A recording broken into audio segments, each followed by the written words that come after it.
เราอยากจะไปตามหา hidden artist ที่แบบเก่งมีฝีมืออาจจะอายุน้อยอาจจะแบบยังไม่รู้ว่าจะขายงานตัวเองยังไงใช่ไหมเรากำลังจะไปเจอคนคนหนึ่งที่ทำให้การขึ้นรถไฟไปอีสานมีความหมาย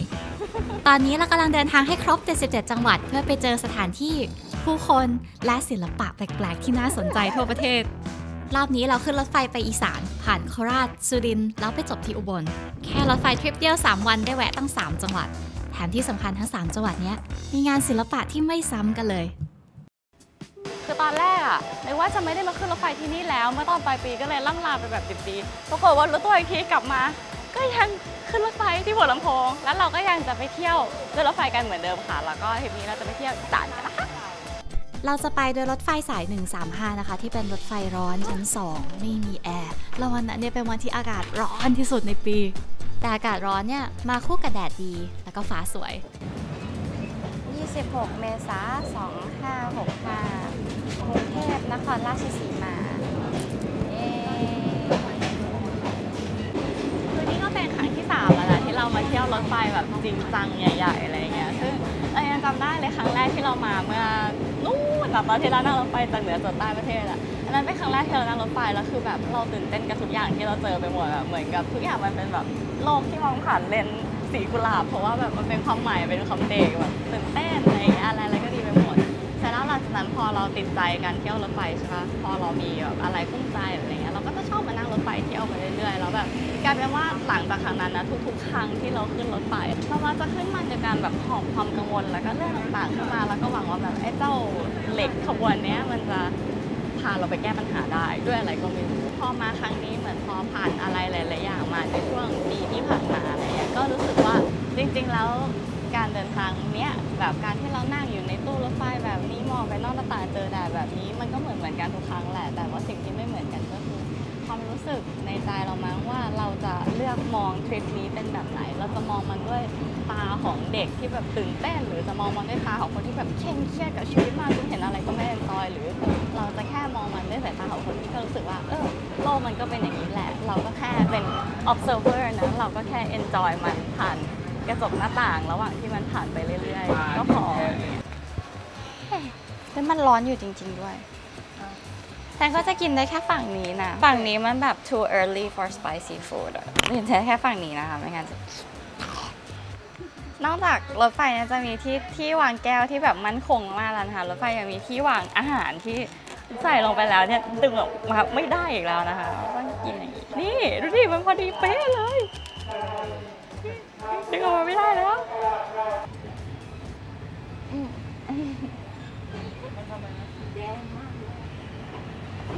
ข้าวไข่เจียวร้อนๆตอนเช้านะมันคือที่สุดจริงๆ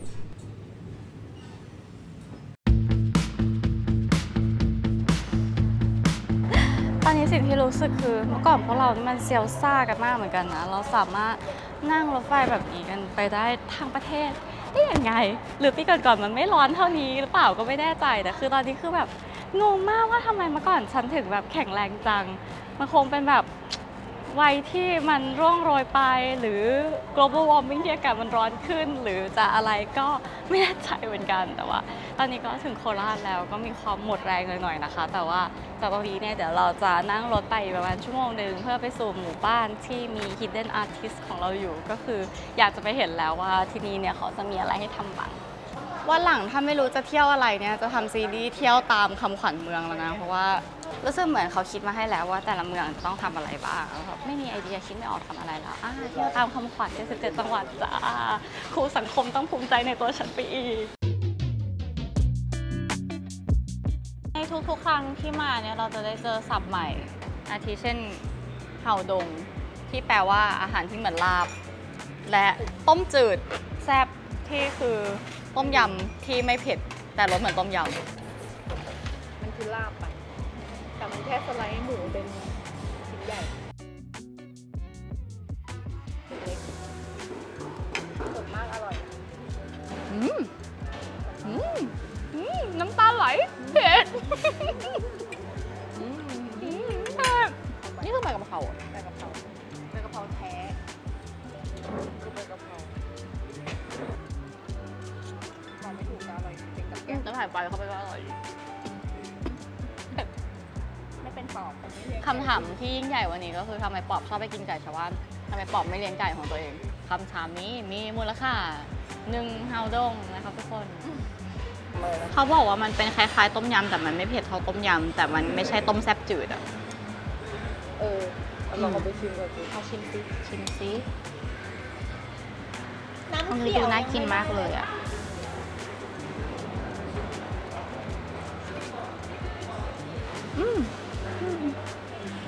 อันนี้อร่อยอันนี้แบบ เปรี้ยวใช่ไหม ยังไม่ไปถึงขั้นเปรี้ยวด้วยซ้ำแต่ว่าแบบมันจะมีกลิ่นเครื่องเทศแล้วก็กลิ่นพวกแบบขิงข่าอะไรอย่างเงี้ยแต่ว่าไม่ได้หนักเปรี้ยวไม่ได้หนักหวานอะไรแล้วกินก็เลยรู้สึกว่าแบบเหมาะกับอากาศร้อนๆกินแล้วรู้สึกไม่ทรมานแบบเป็นรสชาติที่กินได้เรื่อยๆและนี่ก็คือหมี่โคราชนะคะ ซึ่งหน้าตาภายนอกเนี่ยมีความคล้ายๆผัดไทยนิดนึงในเห็ดปลาบันกินเข้าไปก็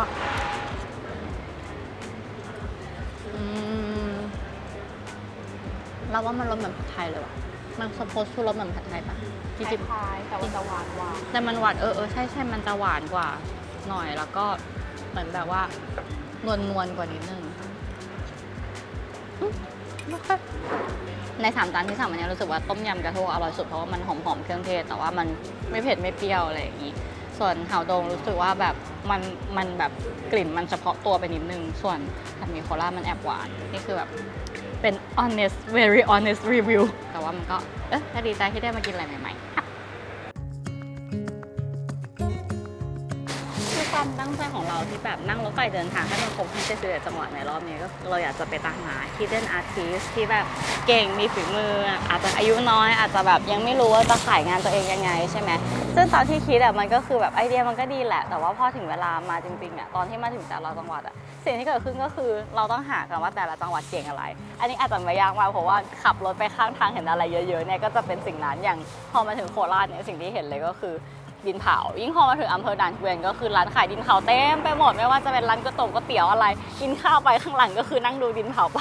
ซึ่งพวกคนนั้นนะคะที่เรากำลังจะไปเจอเนี่ยคิดว่าน่าจะคุ้มค่ามากที่จะไปเพราะว่าเขาเป็นอาร์ติสต์ที่มีความสามารถในการปั้นดินสูงมากแล้วก็มีจินตนาการดีแล้วก็มีสกิลในการเคลือบดินด้วยก็คิดว่าน่าจะตื่นเต้นมากเลยที่จะได้ไปเจอเขาคือร้านที่เราแวะมานี่นะคะชื่อร้านกระถางคราฟนะคะนี่ก็คือคุณพี่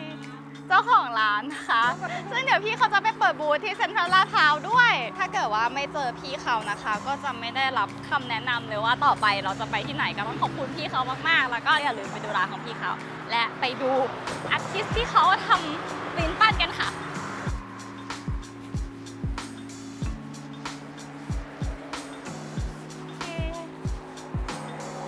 พี่ที่ร้านนู้นเขาบอกแบบว่าพี่2 คนเอาดินปั้นมาทำเป็นแบบแนวญี่ปุ่นแนวแบบเหมือนกับไม่ได้ทำเหมือนคนอื่นในละแวกนี้เลย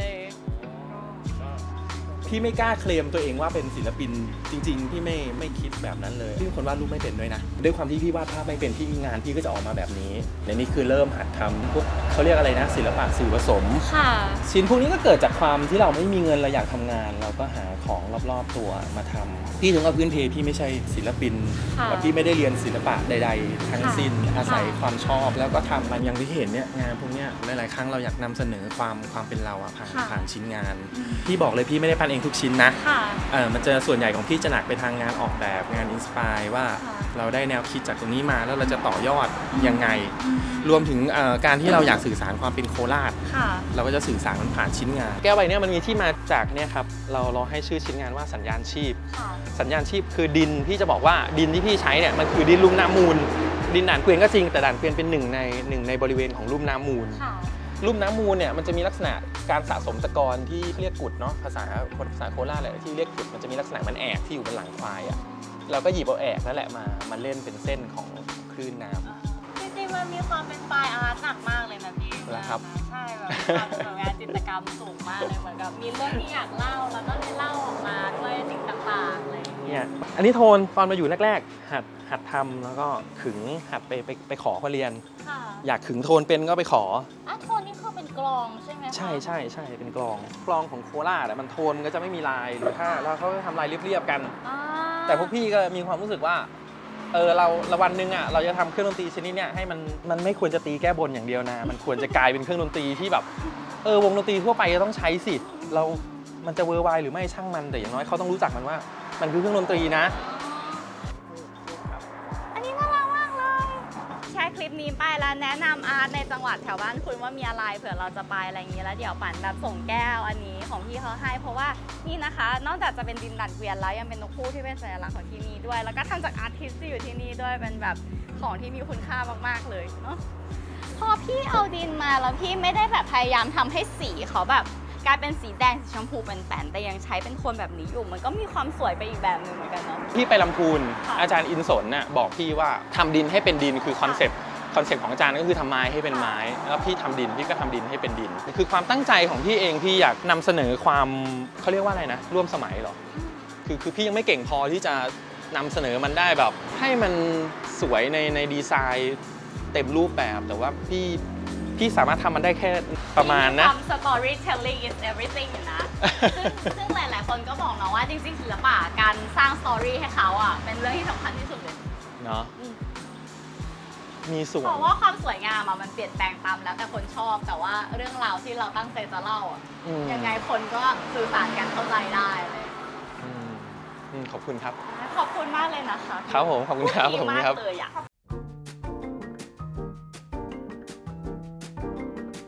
คือเราก็เคยทำเวิร์กช็อปแบบพวกปั้นดินกันมาบ้างเนอะแต่ว่ามันจะดูแบบเป็นเวิร์กช็อปเล่นๆอ่ะพอมานั่งอยู่ตรงเนี้ยอันนี้คือเป็นโรงงานทำจริงจังและเป็นเตาแบบจริงจังน่าจะยากนะคะดูจากท่านวดดินที่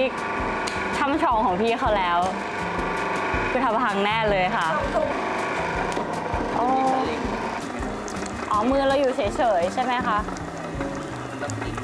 โอ้โหกล้ามแขนที่ไม่เคยมีมาลุ้นกันดีกว่าพี่ว่าด้วยกำลังแขนอันอ่อนแรงของปั่นเนี้ยมันจะได้ออกมาเป็นรูปอะไร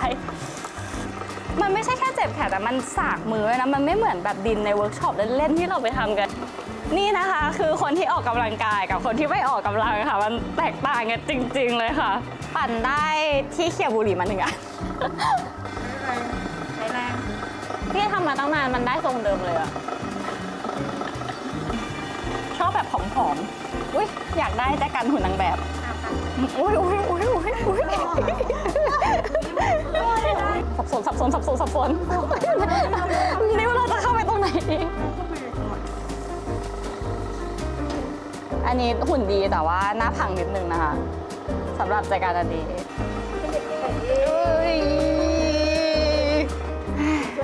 ได้แจกันเด็กอนุบาลมา1 อัน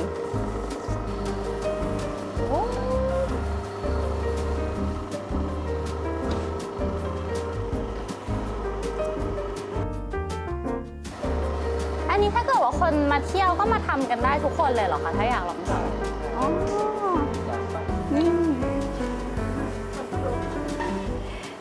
ได้ถ้าไม่พอใจกับครกที่บ้านนะคะก็สามารถมาปั้นครกกลับบ้านไปเองได้ห้ามตากแดดนะเพราะว่าตากแดดเราแตกขอบคุณนะคะที่สอนสนุกมากเลยค่ะจะไม่กลัวแล้วค่ะสภาพหลังการลองปั้นดินแบบในโรงงานจริงจัง first time นะคะเสื้อมันก็จะมีความเลอะแต่ปั่นเอาเสื้อมาเปลี่ยนได้ค่ะนี่คือ The North Face Naomi Collection ที่เป็นคอลเลกชันที่เน้นทั้งเรื่องแฟชั่นสไตล์แล้วก็ฟังก์ชันลวดลายที่น่ารักเนี่ยมาเป็นแจ็คเก็ตกันละอองน้ำและกันลมนะคะเหมาะกับการใส่ท่องเที่ยวและทำกิจกรรมที่หลากหลายแล้วก็พับเก็บใส่กระเป๋าได้สบายๆนอกจากนี้ยังมีรองเท้าน้ำหนักเบาใส่สบายเกาะพื้นได้ดีและกันน้ำนะคะเหมาะกับปั่นที่ทั้งขึ้นเขาและลงเรือและเข้าป่าค่ะแถมลายก็น่ารักนะคะเอามาใส่ในชีวิตประจำวันก็ไม่ติดและสุดท้ายเนี่ยเรามีหมวกกัน UV ที่ลายน่ารักนะคะแถมยังทำจากวัสดุรีไซเคิลด้วยเพราะว่าถ้าเที่ยวแล้วไม่ใส่หมวกเลยเนี่ยเกรงว่าตัวจะไหม้เอานะคะสุดท้ายเรามาจบกันที่ฟูจิคอนบุรีนะคะเป็นภูเขาลูกเล็กๆอยู่กลางทะเลสาบในโคราชที่สวยแบบไม่นึกเลยนะว่าโคราชจะมีสถานที่แบบนี้ยิ่งมาถึงตอนพระอาทิตย์ใกล้ตกดินมันสงบไม่มีคนเลยแล้วก็แบบดีอ่ะไม่น่าเชื่อนะว่าในโคราชมีอะไรแบบนี้อยู่แล้ววันถัดมาเราก็ไปสุรินทร์กันนี่ค่ะทุกคนเช้านี้เรากำลังจะไปสุรินทร์กันนะคะเพื่อไปเก็บฟุตเทจ3 วีท้วนค่ะจริงๆหลายๆอย่างที่คุณเห็นในคลิปนี้ไม่ว่าจะเป็นแบบฟุตเทจต่างๆเนี่ยบางทีเราใช้เวลาในการเดินทางนานมากกว่าที่จะไปเก็บฟุตเทจไม่กี่วินาทีมาเนอะเพราะว่าเราแบบคือเราทั้งหมดทั้งทีมมีความบ้าสารคดีอยู่เราก็จะแบบเราจะต้องไปหาอันนี้มาให้ดูอะไรเงี้ย คือสุรินทร์เนี่ยเขาเป็นจังหวัดระหว่างทางพอดีแล้วก็เป็นจังหวัดที่น่าสนใจมากแต่ว่าเราเคยทำเอพิโซดเต็มๆเรื่องภาษาสวยแล้วก็ช้างที่สุรินทร์มาแล้วซึ่งมีการไปเพ้นท์หน้าช้างด้วยเราก็เลยคงไม่ได้ทำเอพิโซดเต็มๆแต่ว่าถ้าใครสนใจเรื่องสุรินทร์ก็สามารถไปดูคลิปนี้ได้นะคะแต่ว่าในวันนี้เนี่ยเราจะแวะไปสุรินทร์แป๊บนึงเพื่อที่จะไปถ่ายการทำเครื่องเงินค่ะเสร็จแล้วเดี๋ยวเราก็จะไปอุบลกันแปลว่าฟุตเทจที่คุณกำลังจะเห็นนี้ไม่กี่วินาทีนี้นะคะใช้เวลาเดินทางทั้งหมด5 ชั่วโมงเพื่อที่จะไปเก็บดังนั้นไปดูกันเลยค่ะ1 2 แต่ถ้าดูแล้วชอบก็กด subscribe ด้วยนะคะเพราะว่าทุ่มเทหนักมากสวัสดีค่ะไว้เจอกันใหม่ EP หน้าเหตุผลที่เราดั้งด้นมาเก็บเนี่ยเพราะว่าสิ่งที่คุณเห็นอยู่นะคะคือเทคนิคการทำเครื่องเงินด้วยมือของชาวสุรินทร์ค่ะที่คุณเห็นเนี่ยคือเงินแบบเงินจริงๆแบบเป็นโลหะแต่คือเขาใช้วิธีการค่อยๆแกะค่อยๆตอกค่อยๆเรียงจนกระทั่งได้เครื่องประดับที่มีความละเอียดขนาดนี้ขอพูดก่อนนะว่าถ้าเราเป็นแวมไพร์เนี่ยเราจะไม่มาอยู่ประเทศไทยด้วย3เหตุผล1คืออากาศแดดนี่แรงมากนะคะ2ที่เนี่ยทำเครื่องเงินนะแวมไพร์ตามตำนานนี่คือตัวเครื่องเงิน3คือมีไอเนี่ยตอกอกปุ๊กทีเดียวตายเลยนะแล้วคนที่นี่เขาแบบเชี่ยวชาญแผ่นแบนๆที่เห็นเราตอกอยู่เนี่ยสุดท้ายจะกลายเป็นกำไลค่ะตอนตอกเนี่ยไม่ได้ใช้แรงเยอะมากนะคะแบบมันนิ่มตอกแล้วมันกลายเป็นลายไปเลยแต่เล่าอาจจะไม่เห็นภาพเดี๋ยวจะลองใส่ให้ดูค่ะจับหนูได้เลยค่ะหนูสกปรกขอบคุณค่ะว้าวกำไรตีบวกสเต็งมาแล้วนะครับ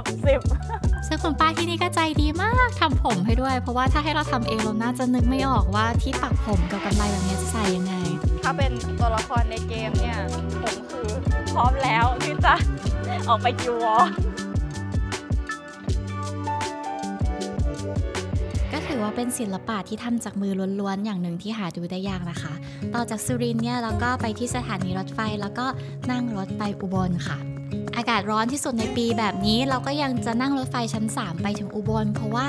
EP หน้านะคะเราจะพาไปดูเมืองที่เด็กๆพร้อมใจกันกลับบ้านและเชื่อว่าเราไม่จำเป็นต้องไปหางานทำให้แออัดในเมืองใหญ่